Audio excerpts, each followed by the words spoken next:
विधानसभेमध्ये आज लोकशाही मराठीच्या बातमीचा इम्पॅक्ट पाहायला मिळालेला आहे। लोकशाही मराठीनं मुंबईतल्या मालाड मालवणी परिसरामध्ये बेकायदेशीररित्या गोवंश हत्या आणि गोमांस विक्री होत असल्याचा प्रकार समोर आणलेला होता।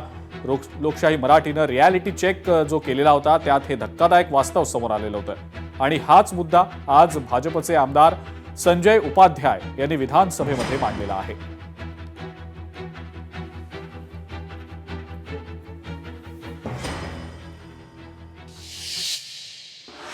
काल लोकशाही चॅनलवरती मुंबईच्या मालवणीमध्ये गायीची कत्तल करून गौमांस विक्रीचं प्रकरण बाहेर आणलं।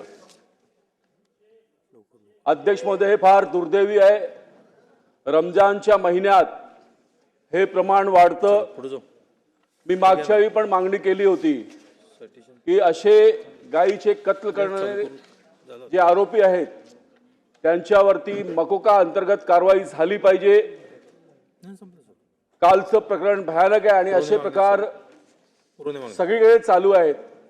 तर मला विनंती करायची आहे की मालवणीच्या प्रकरणावरची गंभीर दखल घेतली पाहिजे, आरोपींवर मकोका अंतर्गत कारवाई केली पाहिजे आणि असे प्रकार होऊ नये म्हणून पोलिसांना सूचना दिली पाहिजे की गौरक्षक जर माहिती देत आहेत तर त्यांच्या माहितीवरती त्वरित कारवाई झाली पाहिजे। कारण आपल्या महाराष्ट्रात आपण गायीला राज्यमातेचा दर्जा दिला आहे, संपूर्ण गौवंश हत्या बंदी आहे, तर गायीचं प्रोटेक्शन आवश्यक आहे। भाजपाचे एक मोठे डोनर हे बीफ एक्सपोर्ट मधलेत आणि हे गोमांसाबद्दल बोलणार भाजप आम्हाला सांगणार।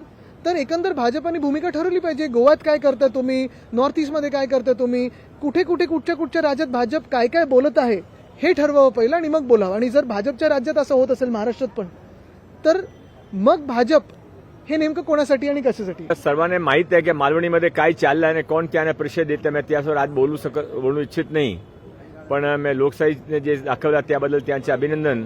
आता हा काल असा सेम घटना इथे मोहम्मद अली रोडवर पण झाली होती। तिथे पण एक दुकानमध्ये असा गोमांस सापडला, त्यामध्ये पण केस रजिस्टर झाला। आता हा मुंबईमध्ये जे काय मुंबईमध्ये असा कारस्थानी करत आहे त्यांना समोर गोरक्षक त्यांचे पुढे आहे, सरकार त्याने शिक्षा देतील असं आपण धरू।